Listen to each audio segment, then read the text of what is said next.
सबसे बड़ा तारुफ तो ये कि जब आप बात करते हैं खुल के एक मुहिब्बे वतन पाकिस्तानी बन के, तो इंडिया को बड़ी चुभती है वो बात। तो ये जो अभी ये वहां पे झूठा प्रोपेगेंडा चल रहा है, झूठी खबरें, फेक न्यूज, प्रोपेगेंडा बनाने की फैक्ट्री बन चुके हैं इंडियन मीडिया भी। तो क्या समझ आती है आपको अब इनकी जो जगहसाई भी हो रही है, इनको शर्म नहीं आती? वैसे मेरे ख्याल से नहीं आती। बिस्मिल्लाहिर्रहमानिर्रहीम। डॉक्टर फिजा बहुत बहुत शुक्रिया आपका, बड़ी मेहरबानी। आजकल के दिनों में स्टूडियो जाना मुश्किल होता है क्योंकि जाहिर है बहुत सारी जिम्मेदारियां हैं, लेकिन बहुत शुक्रिया आप तशरीफ लाए। नहीं, आपके स्टूडियो तो आना है ना, क्योंकि ये आपका और मेरा जो कॉम्बिनेशन है ये मोदी सरकार को बड़ी तकलीफ होती है और बड़ा मज़ा आता है जब दुश्मन सड़ता है ना, तो मुझे बड़ा अच्छा लगता है। जहाँ तक ताल्लुक़ है शर्म वरम, नहीं शर्म वगैरह तो नहीं, वो भारत के लिए ऐसी चीज़ कोई भी नहीं है। बेशर्म लोग हैं, बेहया लोग हैं। आप देख लें, मादर पिदर आज़ादी उनके चल रही है, उनके मुल्क में जिस किस्म की शर्मसार हरकतें हो रही हैं, चलती गाड़ियों के अंदर ख़वातीन के साथ इज्तिमाई आबरूरेज़ी हो जाती है, नई दिल्ली के अंदर, कहीं और नहीं। तो ये आप भारत को शर्म वरम को बात को छोड़ दें। झूठ जो है उनकी बुनियाद है और ये डिसेप्शन जो है ये उनकी चाणक्य पॉलिसी का हिस्सा है। अर्थशास्त्र जो है उसके अंदर बाकायदा इसके ऊपर कई पन्ने लिखे गए हैं और चाणक्य का पैरोकार है नरेंद्र मोदी, चाणक्य का जो चल रहा है वो एग्जैक्टली वही चल रहा है। और लेकिन चाणक्य में तो शायद अकल हो, नरेंद्र मोदी में तो नहीं है ना। मैं तो अक्सर कहता हूं कि 56 इंच का सीना तो उसको दिया गया, लेकिन उसमें 2 इंच की अकल अगर होती तो बहुत अच्छा हो जाता। लेकिन बहरहाल उसके अंदर ऐसा नहीं है। जो प्रोपेगेंडा है, प्रोपेगेंडे का मतलब ही जो है वो झूठ होता है। प्रोपेगेट करना, झूठ बोलना, उसको गलत बयानी करना। क्या करें, क्या तस्लीम करें कि हमारी इतनी कूट लगी है कि हमें जो है बाँ हो गई हमारे जो है वो फौजी चीख रहे हैं, उनके घर में जो है वो। देखिए, ऑपरेशन सिंदूर जो था वो ऑपरेशन विधवा में तब्दील हुआ। और अब आप तंदूर में भी देखिए, अब आप मेरी बच्चियों की जैसी हैं, मैं आपके सामने क्या बोलूं। लेकिन होता ये था कि भारत के अंदर जब इंडिया था तो उसके अंदर ये होता था कि इन्होंने सिंदूर क्यों रखा नाम। ये सिंदूर लगाने की रस्म कहाँ से शुरू हुई, ये बड़ी अहम बात है। ये आप पढ़े ना इनकी। बताएं। सिंदूर इसलिए लगाना शुरू हुआ क्योंकि जब भारत के ऊपर हमला किया जाता था गैर मुमालिक की जानिब से, तो वो इनकी औरतें उठा के ले जाया करते थे और उनको बेच दिया करते थे जो है मुख्तलिफ मंडियों के अंदर। अब उसमें काम करवाने के लिए, दीगर चीज़ों के लिए, तो जिसको कहते हैं लेबर वर्क के लिए, तो इन्होंने फिर शोर मचाया। जब काफ़ी सारा ये काम शुरू हुआ, हर बार जो आता था कोई हमला करता था वो औरतें साथ ले जाता था। इन्होंने फिर वो कहा कि उनके सामने हाथ बांधे और खड़े हो गए जनाब सारे पंडित, और उन्होंने कहा जनाब मेहरबानी करो, हमारी शादीशुदा औरतों को तो कम से कम छोड़ दिया करो, जो उनके बच्चे भी हैं, उनकी जिम्मेदारियां हैं, उनके ऐसे तो ये जुल्म ना करें। तो उन्होंने कहा भाई हमें कैसे पता चलेगा कि ये शादीशुदा है? तो उन्होंने कहा जी अच्छा फिर हम ऐसा करेंगे, इनके जिसकी मांग में सिंदूर लगा होगा वो जो है वो औरत जो है वो शादीशुदा होगी, और जिसके सिंदूर नहीं लगा हुआ उस को बेशक आप ले जाएं। अगर कोई हिंदू मुझे इस बात पे चैलेंज करना चाहता है तो पूरा इंडिया समेत नरेंद्र मोदी के आए मुझे चैलेंज करे कि मैं ये गलत बात कर रहा हूँ। आए, फिर मैं उसको बताऊंगा कि कौन सी जगह आपने क्या लिखा हुआ है, वैद के अंदर क्या लिखा हुआ है, बाकी चीजों के अंदर क्या लिखा है, ये बातें हमें ना बताएं। तो ऑपरेशन सिंदूर जो था वो तो ऑपरेशन विधवा में तब्दील हो गया। अब वो रो रहे हैं, पीट रहे हैं। जो मॉन्डे अखबार है, फ्रांस का इतना बड़ा अखबार है, वो खुद ये कह रहा है कि 3 राफेल जहाज गिरे और वो परेशान है। राफेल बनाने वाली कंपनी परेशान है। बरतानिया का आज अखबार में जदीद तरीन, महंगा तरीन तेरा, जो कि $300 मिलियन का एक तैयारा पड़ है, देखें तो वो गिर गया क्योंकि नाड़ी पायलट बैठा हुआ था ना अंदर। नहीं, पायलट भी फ्रांस से बनवा लेते, कोई फ्रांस से कोई ट्रेनिंग करवा लेते पायलट को भी, या हमसे ट्रेनिंग के लिए भेज दे अपने पायलट, हम ट्रेनिंग देते हैं। भेजा था ना, ट्रेनिंग कराने भेजा था इंडियन एयरफोर्स एकेडमी में, लेकिन वहां असल में खोता रेडी पे ट्रेनिंग होती है, जहाजों में थोड़ी ट्रेनिंग होती है। अब कैसी बातें करती हैं। इनको जरा इंग्लिश में बता दे, वहां इंग्लिश बहुत चलती है ना, तो इनको गोरों का भी कॉम्प्लेक्स है ना। वो जो ब्रिटिश राज रहा है, donkey cart training on donkey cart, तो उसके अंदर आप ट्रेनिंग कराएंगे तो फिर यही नतीजे निकलेंगे। S-400 क्या राफेल बुरा जहाज है? तो नहीं, ऐसी बात नहीं है। राफेल जहाज बुरा नहीं है, लेटेस्ट टेक्नोलॉजी का जहाज है, महंगा जहाज है, 5 जनरेशन का जहाज है भाई, मामूली बात नहीं है। उसमें जाहिर है ऐसे मुफ्त तो नहीं उन्होंने दिया, इतना महंगा जहाज है। देखे ना, इसकी तो वही एग्जांपल होगी ना कि अब सारी बातें, फनी बातें भी याद आ रही, क्या करें, मीम्स भी बन रही हैं, ये हमें डरा रहे हैं जंग से। हमारे यहाँ तो देखो लोग चिल हैं, कोई टेंशन नहीं है। बात ये नहीं कि- नहीं, ये जंग से डरा रहे हैं, ये मैं पूरा पाकिस्तान तबाह हो चुका है, सब जगह जो है वो आप आ चुके हैं। आप पाकिस्तान जब आपके कब्जे में आ ही गया है तो आओ ना जरा खुशबू लगा के बॉर्डर तो पार करके अच्छा, दिखाओ। इन्होंने तो अपने सोशल मीडिया और अपने मीडिया में ना हमें 2 बार मार दिया था। जी, हम तो सुबह जिंदा और होते ये हैं। हम तो लाशें हैं जो इस टाइम पे आप और मैं बैठे में, हम लाशें हैं, हम ये स्टूडियो लाश है, हम सारे जो है वो बात करें उसी तरह से जिस तरह पहलगाम के अंदर जो है वो मियाँ बीवी जो थे वो मर गए थे, अगले दिन उन्होंने वीडियो बना के कहा कि हम जिंदा है खुदा के लिए। अच्छा, वैसे ये बड़े सुपरस्टिशियस कौम भी है, उनको कोई पता नहीं, वो वाकई डर जाएंगे, सारी आत्माएं बैठी हुई हैं।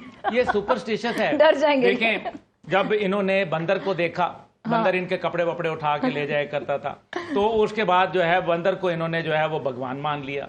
फिर उसके बाद जो है वो, अब मैं नहीं बात करना चाहता, हमारे जो है जहर है अब, लेकिन इन्होंने हाथी को देखा, हाथी बड़ा ताकतवर था, इन्होंने उसको गणेश भगवान मान लिया।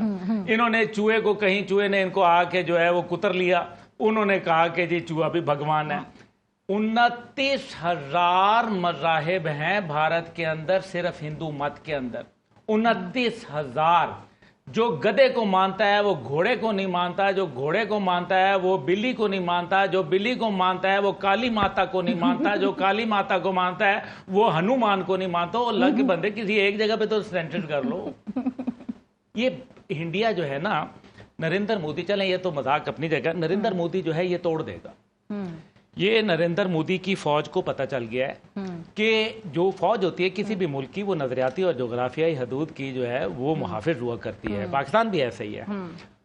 जब उनको पहली दफा ये एहसास हो गया है कि नरेंद्र मोदी जो है नजरियाती तौर पे भी भारत को हिंदुत्व की तरफ ले गया है, जबकि भारत सेकुलर और लिबरल एग्जैक्टली, हाँ, लेकिन वो सेकुलर का दावा तो दावा रह गया ना। जिस आदमी ने कत्ल किया गांधी को, और जिसको बापू वो कहते हैं, हाँ। बापू को कत्ल करने वाला जो है नथुराम गॉडसे जो है वो आज इनका हीरो बन गया है, आरएसएस का। ठीक है जी।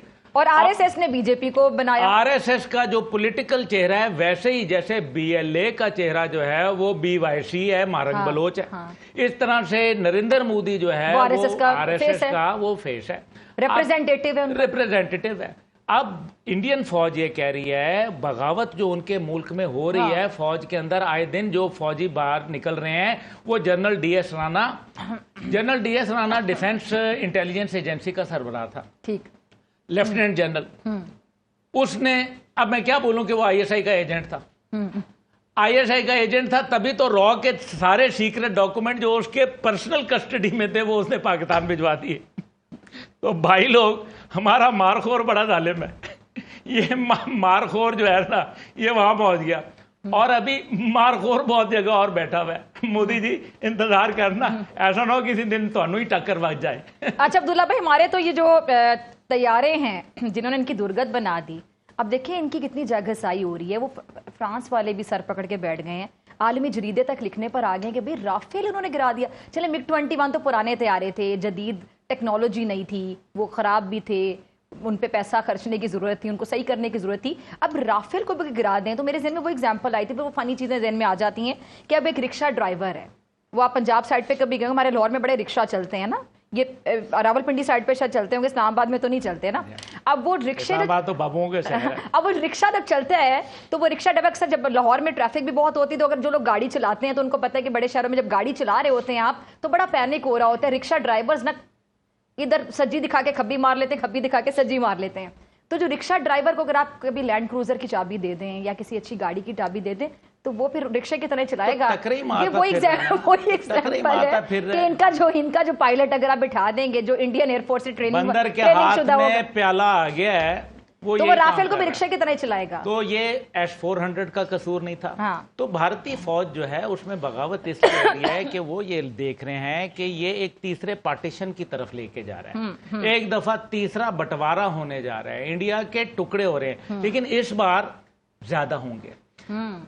अब BLA इन्होंने बनाई, अभी इनको कश्मीर लिबरेशन आर्मी का इंतजार करना चाहिए, पंजाब लिबरेशन आर्मी का इंतजार करना चाहिए, इनको नागालैंड लिबरेशन आर्मी का इंतजार करना चाहिए, इनको नक्सल लिबरेशन आर्मी का इंतजार करना पड़ेगा, इनको अभी बहुत सारी चीजों का इंतजार करना पड़ेगा।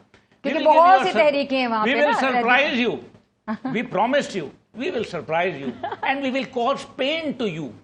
Because we are a nation which refuses to surrender. हम हथियार डालना चाहते ही नहीं है। And we are going to make a policy. We have already made a policy on the, fear is no policy for Pakistan and surrender is not an option for Pakistan. Pakistan will exist. Pakistan must exist, and Pakistan, inshallah ta'ala, will exist. Inshallah. And we will also, territorial expansion of Pakistan will also take place. You're talking about Akhand Bharat, we are talking about Greater Pakistan. Come on, we are challenging you. वो ये नहीं कहेंगे कि challenge accepted. ये उन्होंने तो हमें मार दिया हुआ पहले। You cannot expect this from them कि वो कहने कि challenge accepted sir। आज आप देखें कितने वैसे उन्होंने बड़ी बात की है, ये इंडियन इंटेलिजेंस की और इंडियन हुकूमत की मैं बात मानता हूं, उनको सलाम है दोनों हाथों से मेरा। उन्होंने कहा है कि नेवल शिप्स जो हैं वो लाहौर में हैं। कितना बड़ी, हमें खुद नहीं पता था कि नेवी के शिप जो हैं वो लाहौर पहुंच गए। समुंदर लग गया है लाहौर के अंदर। सर भाई अब्दुल्ला भाई एक्चुअली 1965 से ना इनके सर पे लाहौर सवार है। लाहौर के जिम खाना में इन्होंने जो नाश्ता करना था ना, वो ख्वाब इनका आज तक अधूरा है। चाय पीने आए थे ना, इनको ख्वाब में लाहौर नजर आता रहता है ना, जिम खाना नजर आता रहता है। जब चाय पीने आते हैं कुछ ना कुछ दे जाते हैं। पिछली दफा चाय पीने जिम खाना में आए, अपने 4 स्टार जनरल की जीप छोड़ गए, और लास्ट एक बार आए तो वो जहाज छोड़ गए। नहीं तो इस बार वो मूंछों वाला बंदर जो नीचे गिरा था उसको जाके मेडल पहना दिया। अच्छा IQ लेवल चेक करें आप, उसने एक कि वो नीचे गिरा, उसकी दुर्गत बनी, उसको अच्छी तरह से मारा कुटा, पाकिस्तानी फौज ने बचा लिया उसको। हमने जज्बा खैर से गाली के तहत ये कहते हैं बड़ा देश तो हम है, रकबे में इनसे छोटे होंगे, पॉपुलेशन हमारी इनसे कम होगी, लेकिन हमारा ज़र्फ इनसे बहुत बड़ा। अभी भी देख लें कि वॉर स्ट्रेटेजी रूल्स हमें इनसे ज्यादा पता है। हम इनको घुस के मार सकते थे इनके घर में, लेकिन हम अभी भी प्रॉपर एक बड़े लेवल पे वॉर स्ट्रेटेजी प्लान के तहत इनको जवाब देंगे। देखें डॉक्टर फिजा, बात यह है कि इस टाइम क्योंकि ये तो पागल है, जुनूनी है इंडियंस। कर क्यों रहा है भारत, ये कर क्यों रहा है? भारत अगर ये नहीं करेगा तो डिसइंटीग्रेट हो जाएगा, टुकड़े हो जाएंगे। देखें दलितों के अंदर जो है वो इसको हरिजन बोला था। भाग के गया था गांधी, जब वो कायदे आजम ने डॉक्टर उम्मेडकर को कहा था कि आप ज्वाइन कर लें, तो ये भागा गया उनके पास गांधी और कहा कि जनाब वो आपको मैं हरिजन कहता हूं, यानी कि हरि का जनावा। उसके बाद उन्होंने इसको गाली समझ लिया हरिजन होना, अब वो अपने आप को दलित कहलाते हैं।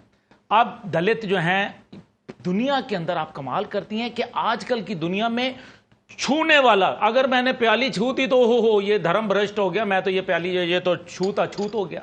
कमाल है। आपको क्षत्रिय हैं, वेश हैं, ये सिखों को समझते हैं, सिखों को और क्षत्रियों को ये समझते हैं कि हम जो है ये हमारे लिए जंग लड़ेंगे, ये युद्ध करेंगे हमारे लिए, इनके लिए ये युद्ध होगा, ये लड़ाई, ओ हमारे लिए तो ये गज़वाए हिंद है भाई। बात ये फर्क देख लेना। और सबसे बड़ी बात ये कि मुसलमानों के बारे में इनके जो कुछ पढ़े लिखे लोग ना समझ बूझ रखते हैं, हर बंदा तो वो हिंदुत्व सोच को तो प्रमोट नहीं कर रहा, वहां पे कुछ चंद परसेंटेज हम कह सकते हैं, बहुत कम परसेंटेज के वो जो समझते हैं। बल्कि इनके कुछ इंडियन जो आर्मी ऑफिसर्स हैं, जो रिटायर्ड हैं, जो एयरफोर्स ऑफिसर्स हैं, वो अक्सर इस तरह के आप देखेंगे कभी कोई इस तरह की बात उनके मुंह से सच निकल जाता है। जनरल आज जनरल बोला है ना, जनरल अहमद शरीफ चौधरी ने पूरा सारा कुछ बता के रख दिया, उनके जनरलों की वीडियो। मैं आपको बता रही हूँ कि इनके कुछ लोग ऐसे हैं जो रिटायरमेंट के बाद अक्सर इस तरह के बयान देते हैं कि हम पाकिस्तान की जो एयरफोर्स है उसकी महारत से बड़े मुतासर हैं। वो बताते हैं कि जो पाकिस्तानी फौजी हैं जब वो लड़ते हैं चौकियों पर, ये जज्बा जहाज से सरशार होते हैं, ये जहाज से नहीं डरते, ये शहीद होने से नहीं डरते।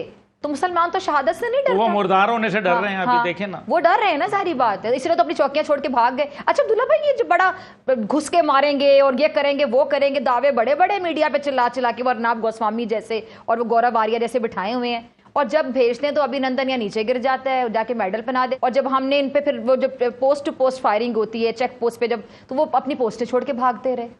रियलिटी ये है। ये देखें, इनको अगर ये असल में हर चीज़ इनको जो है वो घुस बैठिए नज़र आते हैं, कभी इनको जो है वो घुस के मारने का शौक़ है। फ़िलहाल तो पाकिस्तान ने मारा है, 5 जहाज़ जो है ना वो इनके घुस के हमने मार के गिरा के, इन्हीं के जगह पे वो नापाक जो जहाज़ थे वो वहीं फेंक के आ गए हैं। 12 ब्रिगेड हेडक्वार्टर में घुस के मारा, इनका ब्रिगेडियर समेत जो है 50 के करीब सोल्जर जो है वो वहां जहाँ नम वासिल हुए हैं, उनकी लाशों पे अभी भी जो है वो अंगारे बनी हुई हैं, क्योंकि आग की तपिश इतनी है। और अभी जो धनाधन हो रही है कश्मीर के अंदर, जो इस टाइम पे LOC के ऊपर पाकिस्तान काम कर रहा है, दिखा हम कुछ रहे हैं, करना हमने कुछ और है। जो तुम सोचते हो, जहां तुम्हारी सोच खत्म होती वहां है, से हमारी शुरू होती उधर है। से ISI की शुरू होती है। वाह, क्या यही बात है। प्रॉब्लम और है। सबसे बड़ी बात, इनको शायद ये नहीं पता, बार बार ये चिल्ला रहे ना हमें जवाब उस तरह नहीं दिया, क्या करेंगे बताएंगे। भाई अक्लमंद बंदा कभी अपना नेक्स्ट प्लान बताता है? हम तो कभी ना बताएंगे। हमने तो बता दिया। नहीं, हमने तो अपना लेकिन हम इनको एग्जैक्ट तो नहीं बताएंगे ना, टाइम हम डिसाइड करेंगे। नहीं, वो तो मैं तो कुछ और बात कर रहा हूँ। हमने अपना ये हमने बताया कि तुम लोग को इंड का जवाब पत्थर से देंगे।